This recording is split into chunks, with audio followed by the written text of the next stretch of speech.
শুভেচ্ছা বাঙালিয়ানার প্রদোষের সংবাদে স্বাগত। শুরুতে শুনে নিচ্ছি সংবাদ শিরোনাম।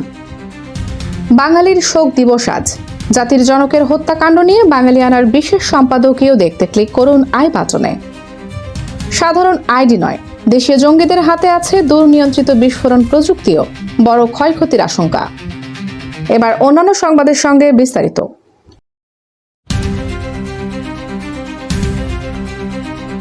আওয়ামী লীগের কার্যক্রমে নিষেধাজ্ঞার মধ্যে ফিরে এলো সেই 15 আগস্ট।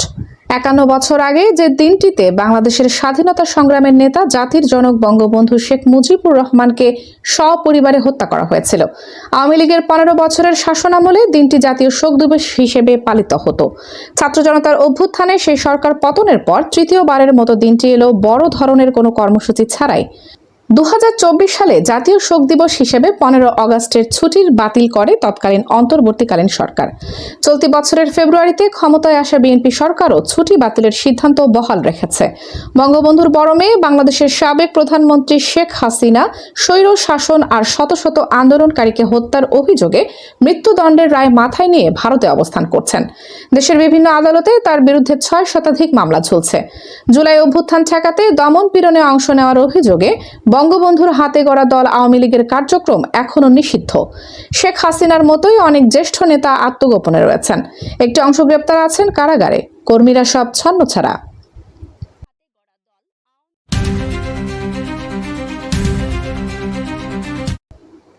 ঢাকা ও ঢাকার উপকণ্ঠে পরপর কয়েকটি বোমা উদ্ধারের পর এ নিয়ে আলোচনার মধ্যে পুলিশ বলছে, দেশে সক্রিয় হয়ে ওঠা ইসলামী উগ্রবাদীরা এখন দুর্নিয়ন্ত্রিত বোমা তৈরি করতে শুরু করে দিয়েছে।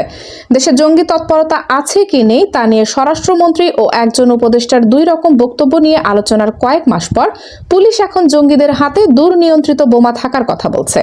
আশুলিয়ায় একটি চায়ের দোকানে ফেলে যাওয়া প্রেসার কুকার বোমা থেকে পুলিশ দূর থেকে বিস্ফোরণ ঘটানোর যন্ত্র বা রিমোটও পেয়েছে।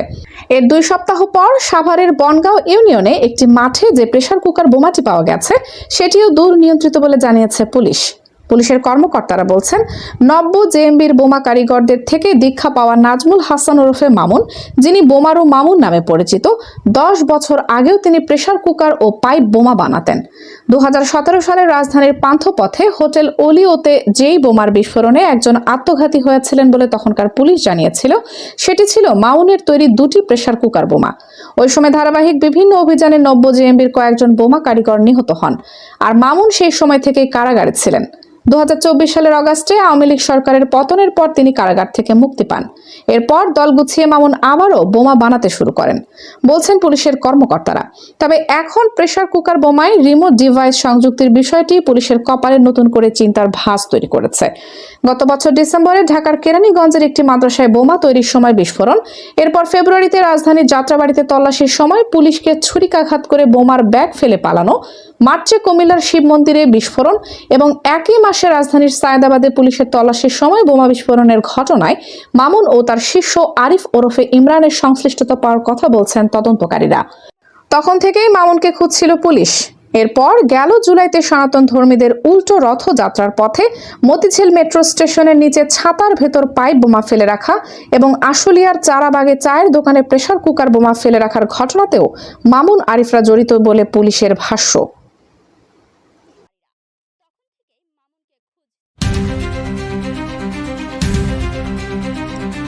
বাংলাদেশের ক্ষমতাচ্যুত প্রধানমন্ত্রী শেখ হাসিনার ডিসেম্বরে দেশে ফেরার ঘোষণা ঘিরে নতুন করে আলোচনায় বাংলাদেশ ভারত সম্পর্ক। শেখ হাসিনা 2024 সালের অগাস্টে ক্ষমতাচ্যুত হওয়ার পর থেকেই ভারতে আছেন এবং তার ঘোষণাটিও এসেছে ভারতের দিল্লিতে এক সংবাদ সম্মেলন থেকে। বাংলাদেশের আপত্তির পরও তার এই সংবাদ সম্মেলন ঢাকায় তীব্র প্রতিক্রিয়ার জন্ম দেয়। ডিসেম্বরে ঢাকায় ফেরার যে ঘোষণা সেটা আসলে কতটা সম্ভব, কিংবা তিনি চাইলে কি ফিরতে পারবেন, এমন প্রশ্নও আছে। শেখ হাসিনার ঢাকায় ফেরার ক্ষেত্রে 2টি বিষয় গুরুত্বপূর্ণ। একটি হচ্ছে তার কাছে বৈধ কোনো পাসপোর্ট নেই, বাংলাদেশ সরকার তার পাসপোর্ট বাতিল করেছে, ফলে পাসপোর্ট ছাড়া তিনি কিভাবে ফিরবেন সেটা একটা প্রশ্ন। আরেকটি বিষয় হচ্ছে শেখ হাসিনার বিরুদ্ধে মানবতা বিরোধী অপরাধের মামলায় আদালত তাকে মৃত্যুদণ্ডের সাজা দিয়েছেন। বাংলাদেশ অবশ্য শেখ হাসিনার বিষয়ে আগেই তার অবস্থান পরিষ্কার করেছে। দেশটি শেখ হাসিনাকে ফেরত চেয়ে ভারতের কাছে আনুষ্ঠানিক চিঠিও পাঠিয়েছে। অর্থাৎ বাংলাদেশ সরকার তাকে ফেরত চায়, কিন্তু তার ফেরার কি সুযোগ আছে? এখানেও 2টি পথ স্পষ্ট। একটি হচ্ছে তিনি নিজের সিদ্ধান্তে নিজের পছন্দ মতো সময়ে ভারতের সীমান্ত অতিক্রম করে বাংলাদেশে প্রবেশ করতে পারেন। তবে এটার জন্য তার দরকার হবে বৈধ পাসপোর্ট। পাসপোর্ট না থাকলে উপায় হচ্ছে ট্রাভেল ডকুমেন্ট সংগ্রহ করে সীমান্ত পার হওয়া। তবে শেষ পর্যন্ত যদি শেখ হাসিনা নিজে ফিরে না আসেন তাহলে আরেকটি উপায় হচ্ছে তার প্রত্যর্পণ, অর্থাৎ ভারত ও বাংলাদেশের মধ্যে প্রত্যর্পণযোগ্য অপরাধের মামলায় অভিযুক্ত বা ফেরার আসামি ও বন্দীদের একে অপরের কাছে হস্তান্তরের জন্য যে চুক্তি আছে সেই চুক্তির আওতায় শেখ হাসিনাকে বাংলাদেশের হাতে তুলে দেয়া। তবে চুক্তিতে নানা ফাঁকফোকর আছে, ফলে চাইলে যে সেই আইন অনুযায়ী প্রত্যর্পণ হবে তার কোনো নিশ্চয়তা নেই, বাধ্যবাধকতাও নেই। অতীতেও ভারত বিভিন্ন দেশের রাজনীতিবিদদের সে দেশে আশ্রয় দিয়েছে। তাদের কেউ কেউ পরবর্তীতে স্বেচ্ছায় ফিরে গেছেন, আবার কেউ কেউ এখনো অবস্থান করছেন। রাজনীতি বিশ্লেষকদের অনেকেই মনে করেন তিনি যদি বাংলাদেশ সরকারের সঙ্গে ফলপ্রসূ কোনো নেগোসিয়েশন করে আসতে পারেন তাহলে তার ফেরাটা হবে একরকম। তবে বাংলাদেশের বাস্তবতায় নেগোসিয়েশনের পরিস্থিতি সেভাবে দেখা যাচ্ছে না বলে মনে করা হচ্ছে। ফলে যদি নেগোসিয়েশন ছাড়াই তিনি ফেরেন তাহলে সেক্ষেত্রে তাকে ফিরেই আত্মসমর্পণ করতে হবে অথবা গ্রেফতার হতে হবে, কারণ মানবতা বিরোধী অপরাধের মামলায় ইতোমধ্যেই তার মৃত্যুদণ্ডের সাজা হয়েছে।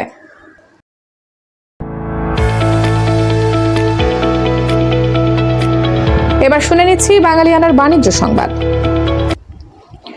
দেশের বাজারে সুগন্ধি চালের চাহিদা ও দাম বেড়ে যাওয়ায় রপ্তানিতে কিছুটা লাগাম টানতে যাচ্ছে সরকার। এজন্য রপ্তানি কোটা পুনর্বিবেচনা করে তা কমানো বা সমন্বয় করা হবে বলে বাণিজ্য মন্ত্রণালয়ের তরফ থেকে জানানো হয়েছে। বৃহস্পতিবার বাণিজ্য মন্ত্রণালয় থেকে এই বিষয়ে নির্দেশনা দেওয়া হয়।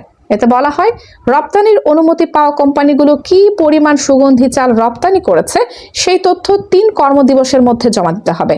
মন্ত্রণালয় বলছে, মূলত যেসব কোম্পানি অনুমতি পাওয়ার পরও নির্ধারিত পরিমাণ সুগন্ধি চাল রপ্তানি করতে পারেনি কিংবা আংশিক রপ্তানি করেছে, মূলত তাদের অব্যবহৃত কোটা পুনর্বিবেচনার আওতায় আসতে পারে।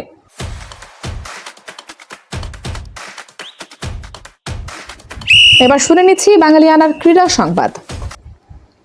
মাইটি অস্ট্রেলিয়া, যাদের মাটিতে খেলতে গেলে বিশ্বের সব টেস্ট খেলুড়ে দেশ পণ করে যায় যেন ইনিংস ব্যবধানে হারতে না হয়। ভারতের মতো দল অস্ট্রেলিয়ায় গিয়ে অল আউট হয়ে যায়। সেখানে বাংলাদেশ জয়ের সুবাতাস তো পাচ্ছেই, সামান্য হলেও দেখতে পারে ইনিংস ব্যবধানে জেতার স্বপ্ন। এটা কিন্তু এখন ছেঁড়া কাঁথায় শুয়ে আর লাখ টাকার স্বপ্ন দেখার মতো অবস্থায় নেই, বরং বাস্তবতা অনেক কাছে। হ্যাঁ, আপনি ঠিকই শুনেছেন, অস্ট্রেলিয়ায় গিয়ে মাইটি অজিদের নাস্তানাবুদ করেছে শান্তর দল। অস্ট্রেলিয়া 67 রানের পিছিয়ে থেকে তৃতীয় দিনের খেলা শেষ করেছে। অ্যালেক্স ক্যারি ও ক্যামেরন গ্রিন শেষ বিকেলটা ভালোভাবেই সামলেছেন, গড়েছেন অবিচ্ছিন্ন 39 রানের জুটি। দ্রুতই এই জুটিটা ভাঙতে চাইবে বাংলাদেশ। ম্যাচে পিছিয়ে থাকলেও গত 2 দিনের তুলনায় আজকে তুলনামূলক ভালো ক্রিকেট খেলেছে অস্ট্রেলিয়া। বাংলাদেশ আজ যোগ করতে পেরেছে 75 রান। অস্ট্রেলিয়ার পেসার জশ হ্যাজলউড নিয়েছেন 6 উইকেট। 228 রানে পিছিয়ে থেকে দ্বিতীয় ইনিংসে ব্যাটিং করতে নেমে অস্ট্রেলিয়ার কেউ এখনও 50 পাননি। তবে ছোট ছোট ইনিংসগুলো তাদের লড়াইয়ে টিকিয়ে রেখেছে। বাঙালিয়ানার প্রদর্শিত সংবাদ শেষ হলো। ধন্যবাদ।